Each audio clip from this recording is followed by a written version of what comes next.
ज्योतिष के महानतम सूत्र जो बताए गए हैं हमारे आचार्यों के द्वारा, उसे बताने की कोशिश करता हूँ या बताता हूँ। आज का जो सिद्धांत है जो प्रत्येक प्रकार की कुंडलियों पे लागू होगा। अगर किसी भी जातक की कुंडली में एकादशवें भाव में सूर्य बैठे हों, बहुत ध्यान से समझिएगा, अगर किसी भी जातक की कुंडली में एकादशवें भाव में सूर्य बैठे हों और उन पर किसी भी ग्रह की अगर दृष्टि नहीं है, वो व्यक्ति सरकारी क्षेत्रों में या प्राइवेट क्षेत्र में अपने बॉस का प्रिय होता है। नौकरी उसको बड़ी जल्दी, बहुत कम अवस्था में जल्दी मिल जाती है। धन और मान पद प्रतिष्ठा भी उसको बड़ी जल्दी मिल जाती है। पिता माता का स्नेह उसे निश्चित रूप से मिलता रहता है।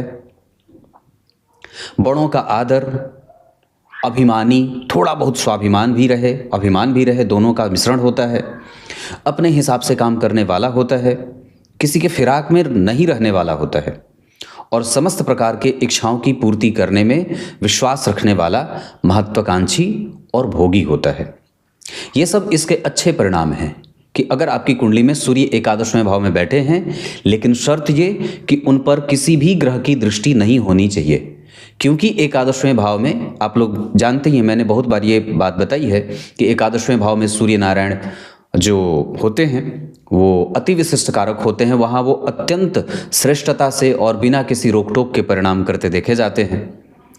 लेकिन इन सभी विषयों के प्राप्त होने के साथ कुछ नेगेटिव चीज़ें भी देखने को मिलती हैं और उसमें वो होता है कि व्यक्ति को अपनी संतति से कष्ट होता है। क्योंकि सामान्य बात है कि जब एकादशवें भाव में सूर्य नारायण रहेंगे तो उनकी 7वीं दृष्टि जन्म कुंडली के 5म भाव पे पड़ेगी और जब जन्म कुंडली के 5म भाव पर उनकी दृष्टि पड़ेगी तो संतान पक्ष को कमज़ोर या दूर ले जाने वाली पड़ेगी। इसमें भी और भी चीज़ें हैं जहाँ व्यक्ति कई बार प्रेम प्राप्त करना चाहेगा, दया भी दिखाता है, परोपकार भी करता है, सेवा परायणता का बल भी होता है, लेकिन अगर वो किसी की सेवा भी करेगा तो कई बार जबरदस्ती भी सेवा कर लेता है।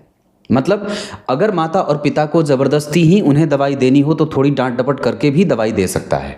कहने का अर्थ ये है कि व्यक्ति के अंदर के भावों को प्रकट करने की शैली उसे नहीं होती। मतलब वो व्यक्ति किसी को बताता नहीं है कि देखो मैं तुमसे इतना प्रेम करता हूं। सेवा करेगा पर बोलेगा नहीं, दान करेगा, पुण्य करेगा, पूजा करेगा, पाठ करेगा, पर अंदर वो बताने की स्थिति में, मतलब वो बताने में विश्वास नहीं रखता। दूसरा कि ऐसे जातक जिनकी कुंडली के एकादशवें भाव पर सूर्य का प्रभाव होता है, जैसे कि यहाँ बैठे हैं, ऐसे लोगों को मैंने कहा कि अपने संतान से कष्ट होता है या कई बार उनकी संतति विपरीत विचारों को धारण करने वाली और थोड़े से उन दोनों के परस्पर जो भेद हैं वो टकराने वाले होते हैं। दोनों की दृष्टिकोण की जो बात होती है वो टकराने वाली हो जाती है। इस वजह से एकादशवें भाव के सूर्य जहां आपको हर तरीके से लाभान्वित करते हैं, वहीं ये छोटी सी चिंता का कारण भी बन जाते हैं। इस वजह से भगवान, अगर आप लोगों की कुंडली में एकादशवें भाव में सूर्य बैठे हैं और उन पर किसी भी ग्रह की दृष्टि नहीं है तो निस्संदेह हमें इस बात का ध्यान रखना होगा।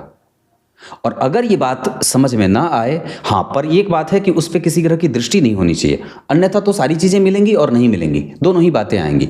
पर जब दृष्टि नहीं हो तो लगभग इस तरीके का परिणाम देखने को 100% मिल जाता है।